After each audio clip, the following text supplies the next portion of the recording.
જય સિયારામ મિત્રો, બધાને જય સિયારામ, જય મોગલમાં, જય સિયારામ, જય મોગલમાં. તો મિત્રો, આજે ખુશીના સમાચાર હતા. મેં હમણાં જોયું કે ભાઈ આપણે જે તરફ ગામે જે વાળીનાથ મહારાજનો એક ભવ્ય અનેરો પ્રસંગ જે યોજાઈ રહ્યો છે, ત્યાં મોદી સાહેબ આપણા માનવંતા વડાપ્રધાન સાહેબ આવ્યા હતા અને બહુ સરસ મજાનું આયોજન કરેલું છે. સમસ્ત રબારી સમાજ દ્વારા વાળીનાથ મહાદેવનું જે વાળીનાથ મંદિર જે છે આપણે ત્યાં મહાદેવજીનું બહુ ભવ્ય આયોજન છે. 7 દિવસીય પ્રસંગ છે, તો બહુ સરસ મજાનું આયોજન કરેલું છે. તો એક ઐતિહાસિક પળ જે કહેવાય કે આપણે વડાપ્રધાન ત્યાં દર્શને આવેલા હતા અને ત્યાં આવી અને વડાપ્રધાન સાહેબે બહુ સરસ સંબોધન કર્યું, સરસ વાળીનાથ મહાદેવ વિશે થોડી ઘણી વાતો કરી અને આશીર્વાદ લીધા મહાદેવના.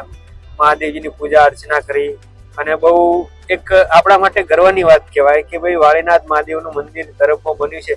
એ તો આપણને તો ખબર હતી ગુજરાતમાં, પણ હવે મોદી સાહેબ આયા તો ભાઈ આખા વિશ્વ જગતમાં એના પડઘા પડશે કે ના ભાઈ વાળીનાથ મહાદેવનું મંદિર તરફમાં મહેસાણા જિલ્લા ગુજરાતમાં સૌથી વધારે આપણે જે વાત કહેવાય ને કે ગર્વની બાબત, તો કે ગુજરાતના મહેસાણા જિલ્લામાં તરફ ગામમાં વાળીનાથ મહાદેવનો આવડો મોટો આયોજન થઈ રહેલું છે અને ત્યાં ભારતના વડાપ્રધાન ખુદ દર્શન કરવા ગયા છે. તો એ મંદિરનું કેટલું મોટું મહાત્મ્ય હશે કે આપણે ગુજરાતના વડાપ્રધાન જે આખી દુનિયામાં સફર કરતા હોય અને એ મહાદેવના દર્શન કરવા સ્પેશિયલ તરફ આવે તો બહુ આપણા માટે ગર્વની વાત છે. આપણા ગુજરાતીઓ માટે ગર્વ લેવાની વાત છે કે ભાઈ આપણા માનવંતા વડાપ્રધાન મોદી સાહેબ એ આપણે તરફ મુકામે શ્રી વાળીનાથ મંદિર મહાદેવજીના દર્શન કરવા આવ્યા.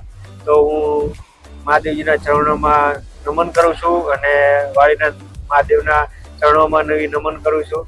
તો જય ભારત, જય મહાદેવ. તો થોડી ક્લિપ તમને બતાવી દઈએ આપણે મોદી સાહેબની.